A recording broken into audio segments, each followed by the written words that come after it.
Hello and welcome to my Yu-Gi-Oh channel. Today we're going to be looking at the rare cards found within Yu-Gi-Oh! Duel Links, the King of Vermillion mini box. Morphtronic Magnum is an Earth attribute Thunder type level 3 with 800 attack and 800 defense. Its effect is, while in attack position, if your opponent controls a face-up monster, this card can only select their highest attack monster as an attack target. While in defense position, your opponent cannot select another monster as an attack target. So the whole point of this card is it basically makes itself the focus of the attack when it's in defense mode, whereas in the attack position, your opponent has to go in with their highest attack monster. Relatively speaking, neither effect is particularly that useful, unless you happen to have two Magnums on the field at the same time in face-up defense mode. I think it would have been better if it had been both face-up attack position to be able to use that effect, because that way it's an attack loop. It prevents both monsters from being attacked at any point, shutting your opponent's ability to really go into their battle phase. But generally speaking, because it's not got decent enough stats,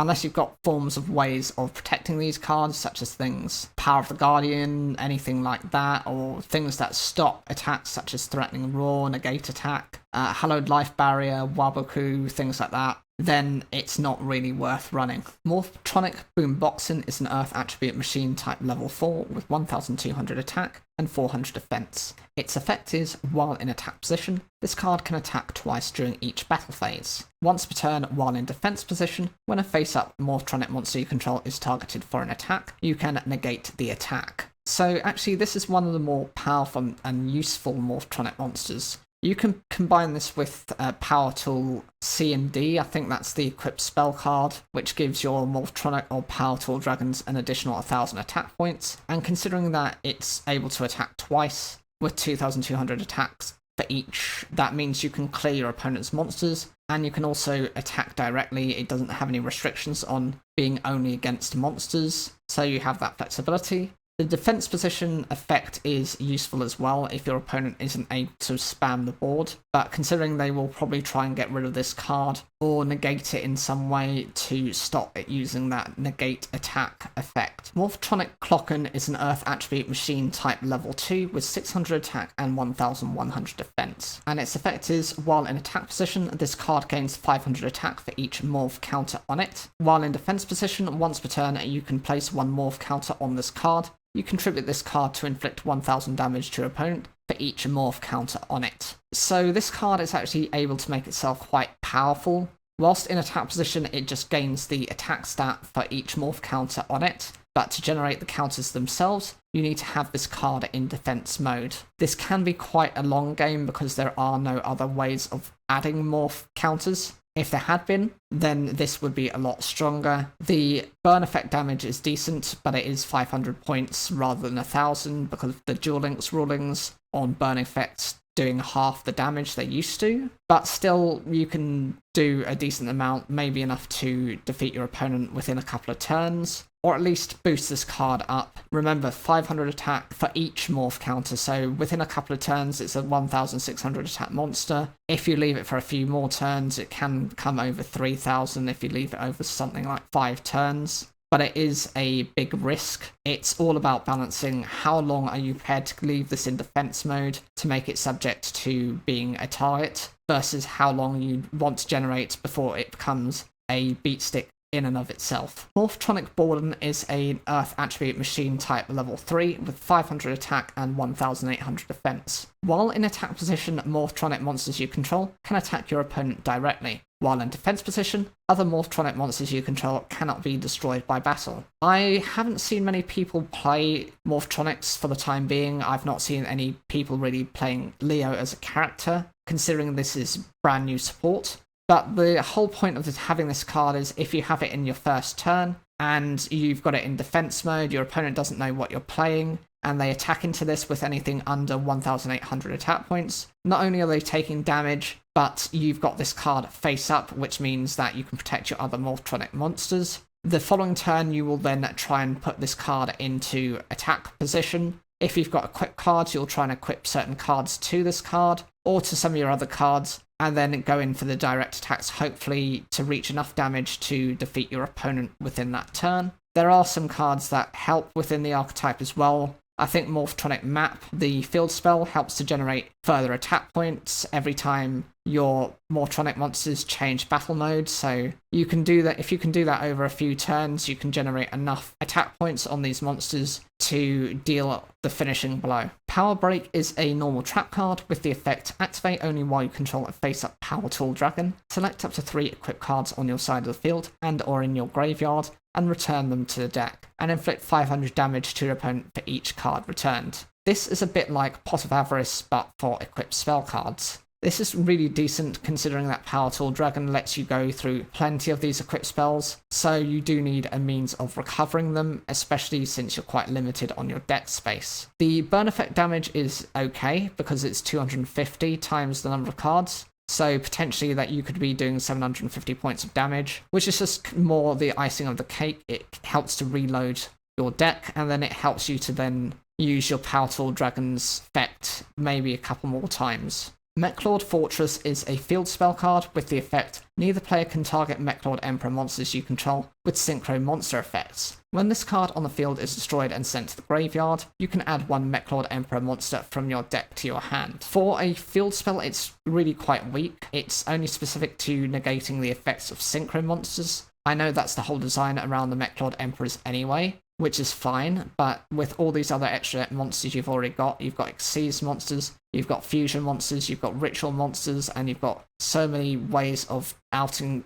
your opponent's Mechlord Emperors that this card is not that useful. Even when it's destroyed, the ability to search for a new Mechlord Emperor is nothing particularly special. I'm sure you could do these types of things with other cards, even if it's not archetype specific. Mechalord Army of Weizel is a Dark Attribute Machine type level 4 with 1800 attack and 0 defense. Its effect is gains 100 attack for each Mechlord monster on the field, except this card. Once per turn, when another Mechlord monster you control declares an attack on a defense position monster, you can activate this effect during that battle if it attacks a defense position monster, inflict piercing battle damage to your opponent. So this is more just a beat stick monster. It does gain another additional 100 attack for each Mechlord on the field, so potentially it can be up to 2000 attack points, and it does grant one of your other Mechlord monsters the ability to do piercing damage once every turn. It's a fine effect, but it's still quite a forgettable card. It's necessary to run just from the point that the Mechlord cards, the Emperors, don't really have too many cards within their archetype, and to have some consistency, that's why you'd kind of run them. Mechlord Army of Steel is a Wind Attribute Machine type level 4 with 1200 attack and 1000 defense. Its effect is it gains 200 attack for each Mechlord monster on the field, except this card. When this card is destroyed by battle and sent to the graveyard, you can special summon 1 Mechlord Army monster from your deck. So very similar to how Weizel works, in that it gains a little bit of a boost for each other Mechlord monster you have on the field, which is fine. If you have 2 others, it becomes a 1600 attack monster, still slightly weaker than Weizel, and it can replace itself with another Mechlord Army monster. And the benefit is that's coming from the deck rather than the hand. It's fine because neither Skeel nor Weizel have any concerns about when they're being special summoned, but Grinnell has an effect that only works when it's normal summoned. Mechlord Army of Grinnell is an Earth Attribute Machine type level 4 with 1600 attack and 1200 defense. It gains 100 attack for each Mechlord monster on the field, except this card. When this card is normal summoned, you can target 1 face-up monster your opponent controls, half that target's attack until the end of this turn. The same as both Weizel and Skeel, it does gain an additional boost for other Mechlords on the field, so it can become up to 1800 attack. Its condition is based on only being normal summoned, which is why I explained why it's a bit of a problem if you're using it through the effect of Skeel or through one of the other support cards. Unfortunately, it is only a half the target's attack for until the end of the turn when it's normal summoned. It's not really that useful, and probably one of the weaker ones when you consider that with Gale the Whirlwind, it can half that opponent's monster's attack points indefinitely, well, for as long as that monster is on the field, and it can continue to use that effect on that same monster if you want to.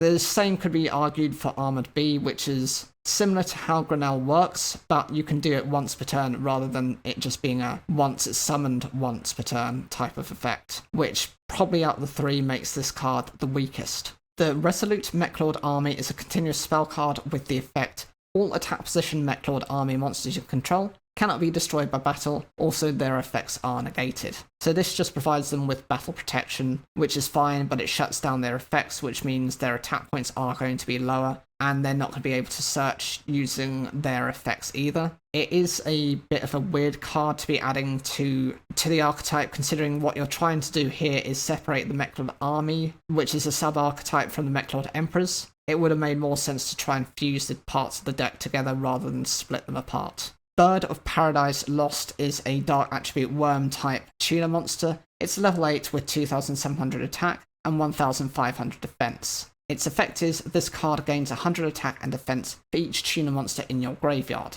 Once per turn, you can send one tuner monster from your hand to the graveyard, then target one monster your opponent controls, take control of it until the end phase. So this card is actually really decent. It's very bizarre that it's supported by tuner monsters and itself is a tuner monster. And it's definitely weird typing in that it's also a worm monster rather than maybe a dragon, or as it perhaps suggests from the name, why it's not a winged beast, I couldn't tell you. The attack and defense gain is very minimal. If you've got a lot of tuner monsters in your graveyard anyway, that's fine. You could get this over 3000 attack quite easily, just by having 4 tuners in the graveyard. And the whole benefit is the more monsters that are tuners that you pitch to steal your opponent's monsters, the more powerful this card becomes. Whilst this is a once per turn effect, you can actually just steal an opponent's monster, maybe then summon one of your other tuner monsters and then use that to synchro summon. So the whole point is to kind of extend your combos whilst preventing your opponent from getting back control of those monsters.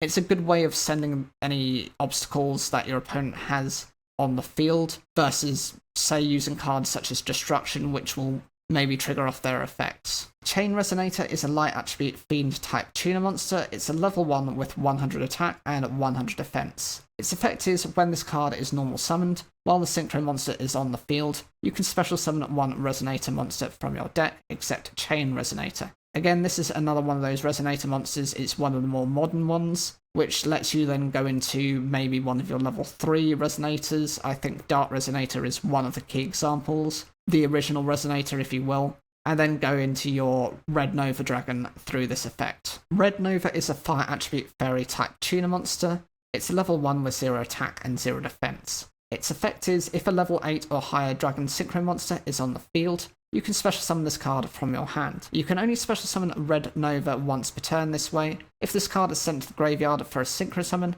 that uses 2 or more tuner monsters as material, you can special summon one Fire Fiend monster from your deck in defense position. So what this card does is it actually just replaces itself with another fire attribute Fiend type monster. You probably have a few of those that Jack Atlas uses. I can't think of any of them quite right now. I think some of the Resonators meet this condition. They're all Fiend types, but they do have different attributes amongst them. Red Nova was originally the spirit, the devil creature Jack Atlas had to face, and this is like a somewhere link between that and his Red Dragon Archfiend. Double Tool C&D is an equip card with the effect equip only to a Power Tool Dragon or level 4 or higher machine type Morphtronic monster you control. While equipped, during your turn it gains 1000 attack. If it attacks, any effects of the attack target that activate or apply on the field are negated during that battle phase. During your opponent's turn, your opponent cannot select a monster other than the equipped monster as an attack target. An opponent's monster that battles the equipped monster is destroyed at the end of the damage step. So this card is the one I was mentioning before, which is quite powerful with Morphtronic Boomboxing. The ability to increase your monster's attack points by 1000 isn't bad, especially when you can turn off other effects when you attack a specific target. Being able to do that means that anything that activates can't do so. It doesn't work against any already activated effects, which is a shame, but you can't have it too overpowered. It does also have the benefit of focusing your opponent's attacks on the equipped monster with double tool C&D, because that means that if you've got it equipped to your Power Tool Dragon, at worst case, if it would be destroyed by battle, you could just rip this card away, or one of your other equipped cards, because of Power Tool Dragon's effect. Or potentially, if you've got something else, maybe it's not that big of a deal if you lose that monster. Drill Warrior is an Earth attribute warrior type synchro monster. It's a level 6 with 2400 attack and 2000 defense. It requires Drill Synchron and one or more non-tuner monsters to summon it, and the effect, once per turn during your main phase, 1, you can halve this card's attack, and if you do, it can attack your opponent directly this turn. Once per turn, you can discard 1 card, and if you do, banish this card. During your next standby phase, special summon this card, banished by this effect, then add 1 monster from your graveyard to your hand. So the good thing about this card is it's able to direct attack. Whilst it does half the attack, 1200 points of damage isn't bad, and it might be enough to defeat your opponent. The other thing is, if your opponent happens to try and get rid of this card, by being able to discard a card, you can just banish this before that effect can activate, and then you get this card back with the ability to recover a monster that was sent to the graveyard back to the hand. So if you've discarded a monster to use this effect, you aren't really using or having any costs. Resonant Destruction is a continuous spell card with the effect, each time a Resonator monster is sent to the graveyard as a synchro material, target 1 card your opponent controls, destroy that target, destroy this card during your second end phase after activation. So this is actually quite decent if you're using multiple Resonator monsters to synchro summon, then potentially you're able to use this effect multiple times within the same turn. It does have the disadvantage of only lasting for a couple of turns after being activated, but I don't think you could expect too much, especially if you're synchro summoning that many times, because typically they will go into this red rising dragon, then you'll go into your red dragon archfiend, then you'll go into your either red nova dragon or one of the other red dragon archfiend based cards such as tyrant, or I'm sure there's a couple of other examples out there. Means you can destroy several cards whilst this card is activated, so you're getting more than your bargain's worth for it. It reminds me a little bit of Power Draw, which is a card which can be used to equip onto a machine type monster, and that also has a limited activation effect for several turns, otherwise you end up drawing into far too many cards.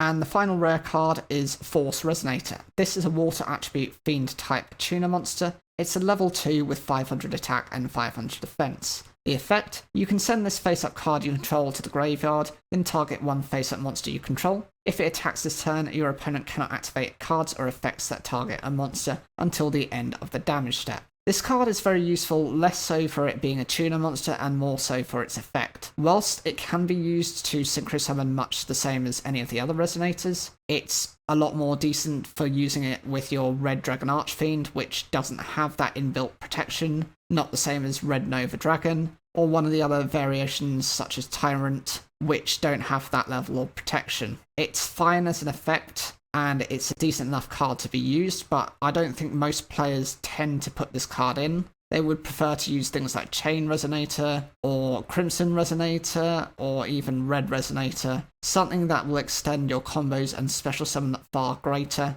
than perhaps this card just normal summoning itself. I think the rare cards are quite useful in this set, and definitely nothing I can really underestimate as being particularly useless. I think double tool C&D is quite good for machines in general, and actually it doesn't have to just be for specific cards or decks. It can be just for the machine type as well. It doesn't have to be power tool dragon orientated. That's the best thing about it. Whatever you guys think, leave your comments down below. Make sure to leave me a comment knowing which is your favourite rare and which is the worst and your reasons for it. Don't forget to like and make sure to subscribe for more daily Yu-Gi-Oh content.